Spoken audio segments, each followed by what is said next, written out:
It's a community. Accepting. Diverse. Intentional. Expectant faith. Faithful. Real. It's a community of believers centered on the life, the message, and the mission of Jesus Christ, seeking to overflow the boundaries in order to reach the unchurched and the de-churched.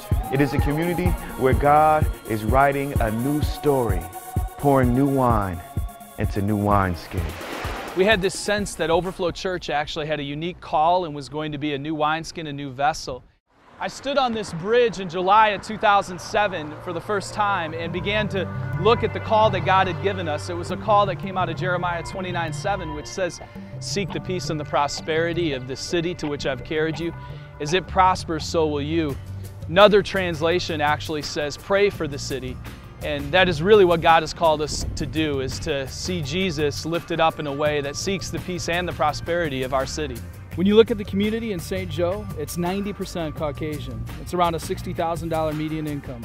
On the other side of the river is Benton Harbor, which is around a $17,000 median income and is 90% African American.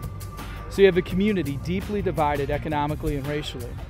And that is what God has called us to do, is to stand in the middle of that and say, God is for all people.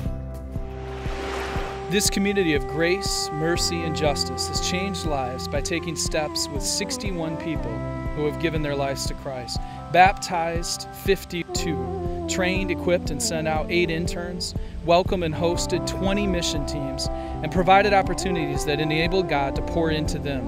And they poured out into the community through 5 homes that have been painted, distributed more than 2,500 meals to the community, repaired, supported, partnered with more than 8 organizations. God pours in, we pour out. We are connecting to God and to each other. It's a beautiful picture of the kingdom of God. It's multi-ethnic, multi-economic class. And so that is growing. In the area of discipleship, we have what we're calling our 3 streams, which are life groups, classes, and one-on-one mentoring. And so we're seeing a lot of that happen. In serving, it's just continuing to look at where God's at work and then jumping in with Him in our community. I've been through some things a couple years earlier, so we started coming to Overflow. But I still hadn't made changes. I was just going to church on Sundays. I was just one gaping hole, you know. That day in the nursery, them children were all over me. I had arms around my neck. They gave me something that day and I know that came from God, you know, that saved my life. Then the changes really started to come. And I know it's for real because He has taken mountains and cast them into the sea. I know that.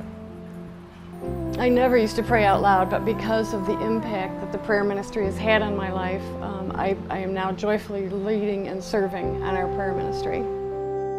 When I first came to Overflow, I was very guarded, and through the efforts of Brian and Cindy and loving me and just meeting me where I was at, really drew me to the church and really helped me to get connected.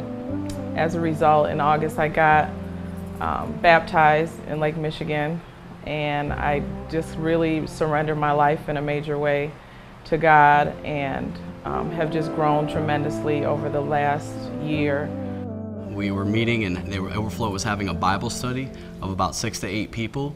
And so since then, God has just been shaping and molding my life and transforming not only my life, but my family's life. And it's been an exciting journey ever since. God pours in, we pour out. It's authentic.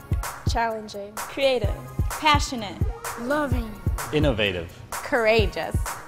At the turn of the year, a modern-day miracle occurred, and we were given a 130,000 square foot facility in Benton Harbor.